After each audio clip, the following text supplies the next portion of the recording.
Hello guys, आज मैं supernatural की स्टार्टिंग के बारे में आपको बताना चाहता हूँ। अगर आप इस सीरीज़ को देखना चाहते हैं तो मेरे चैनल को सब्सक्राइब कर लें और वीडियो को लाइक कर दें। मैं ऐसे ही वीडियो बनाता रहूँगा।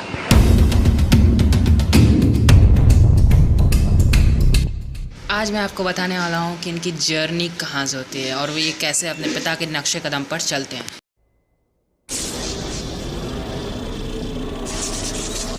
लॉरेंस कॉन्सेंस 22 साल पहले।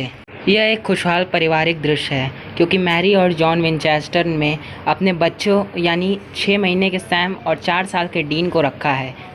डीन अपने पिता को गुड नाइट बोलता है। मैरी सैम के सिर को किस करती है और आधी रात को मैरी की नींद खुलती है। वह नीचे जाती है। टीवी चालू रहता है लेकिन उसे जॉन नहीं दिखाई देता, इसलिए वह अपने कमरे में चली जाती है। लेकिन हकीकत में जॉन वहीं पर बैठा टीवी देख रहा होता है। मैरी कमरे में देखती है कोई सैम को छू रहा है। हम देखते हैं जॉन लिविंग रूम में सो रहा था। वह मैरी की चीख सुनता है और कमरे में जाता है। वह जैसे ही ऊपर देखता है तो उसकी आंखें फटी की फटी रह जाती है। मैरी दीवार पर चिपकी हुई थी और देखते ही देखते आग की लपटें चारों तरफ फैल गई। जॉन सैम को डीन को देता है और वो तीनों वहाँ से भाग जाते हैं। फायरमैन आग को बुझाने की कोशिश करते हैं। अब आगे। Stanford university, present day. यह हैलोवीन का त्यौहार है और सैम उसकी गर्लफ्रेंड जैज़ एंजॉयमेंट करते हैं क्योंकि उन्हें लॉ स्कूल में जगह मिल चुकी है। उसी रात सैम के अपार्टमेंट में किसी के कदमों की आवाज़ आती है। वह जागता है और उस घुसपैठिए के साथ हाथापाई करता है। फिर सैम को पता लगता है कि यह उसका भाई डीन है। यह दोनों भाई बहुत समय के बाद मिल रहे हैं। डीन इसलिए वहाँ आता है क्योंकि उनके पिता गायब हो गए हैं। डीन सैम को अपने पिता को ढूंढने के लिए मनाता है।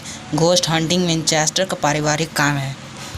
डीन जॉन के मेल रिकॉर्डिंग लगाता है जिसमें एक महिला कहती है कि मैं कभी भी घर नहीं जा सकती। सैम अपने पिता को ढूंढने के लिए तैयार होता है लेकिन उसे सोमवार को स्टैनफोर्ड वापस आना पड़ेगा लॉ स्कूल के एडमिशन के लिए। दोनों भाई जेरिक की यात्रा करते हैं। सीन चेंज होता है। हम देखते हैं कि एक लड़का अपनी कार से सुनसान सड़क पर जा रहा था।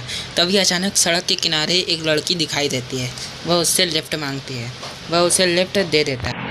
उस लड़की को उसके घर जाना है, ऐसा वो कहती है। उसका घर जैसे ही आता है हम देखते हैं कि कार में कोई नहीं होता। लड़का मर चुका रहता है।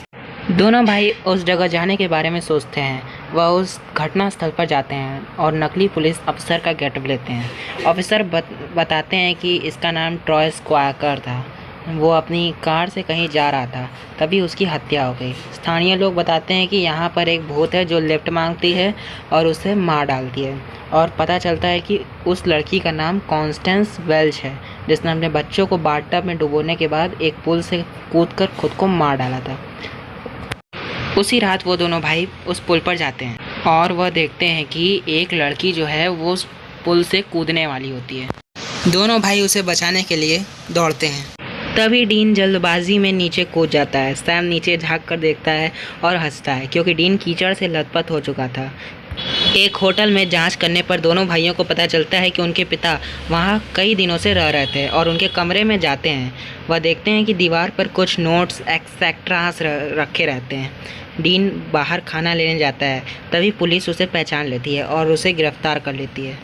पुलिस स्टेशन में शेरिफ उसके गायब होने का आरोप लगाता है। वह जॉन की एक पत्रिका दिखाता है जिसमें डीन 351111 लिखा होता है।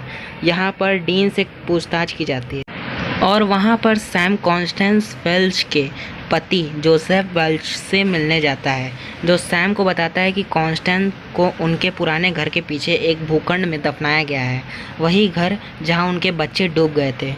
वह यह भी बताते हैं कि वह उसके प्रति बेवफा था। तभी डीन एक पेपर क्लिप की मदद से पुलिस स्टेशन से भाग जाता है, लेकिन इससे पहले डीन और सैम फिर से मिल सके तभी अचानक सैम के सामने कॉन्स्टेंस खड़ी हो जाती है। वह उसे घर ले जाने के लिए भीख मांगती है लेकिन सैम साफ इनकार कर देता है। तभी वह अचानक कार में बैठ जाती है और उसे पुराने घर की ओर ले जाने के लिए मजबूर करती है। कार सुनसान घर के बाहर रुकती है और कॉन्स्टेंस उस पर हमला कर देती है। तभी वहाँ पर डीन आता है और उस पर गोली चलाता है। तभी हम देखते हैं कि सैम अपने पूरे जोश में कार को घर में घुसा देता है।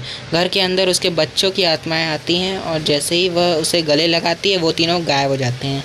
डीन जॉन का पता लगाने के बारे में सोचता है और जॉन उसके लिए अपनी एक मैगज़ीन छोड़ता है जो कोलोराडो के एक शहर के निर्देशांक है, लेकिन सैम मना कर देता है, इसलिए वह वापस स्टैनफोर्ड आ जाता है। डीन चला जाता है। सैम अपने अपार्टमेंट में आता है और उसे जैस का एक नोट मिलता है। वह ऊपर कमरे में चला जाता है और बिस्तर पर सो जाता है। तभी उसके माथे पर खून की कुछ बूंदें टपकती है। वो जैसे ही अपने आंखें खोलता है, जैस ऊपर दीवार पर चिपकी होती है। तभी अचानक चारों तरफ आग की लपटें फैल जाती है। तभी वहाँ पर डीन आता है और सैम को बाहर ले जाता है। घर के बाहर फायरमैन आग को बुझाते हैं। सैम कार की डिक्की में एक बंदूक फेंकता है और वो फिर से शिकार पर जा रहा है। और इस तरह दोनों भाई अपने पिता के नक्शे कदम पर चलते हैं। वो अपने इस रोमांचक सफ़र में बहुत सारे दैत्यों, दानवों, भूत प्रेत, पिशाचों का सामना करते हैं।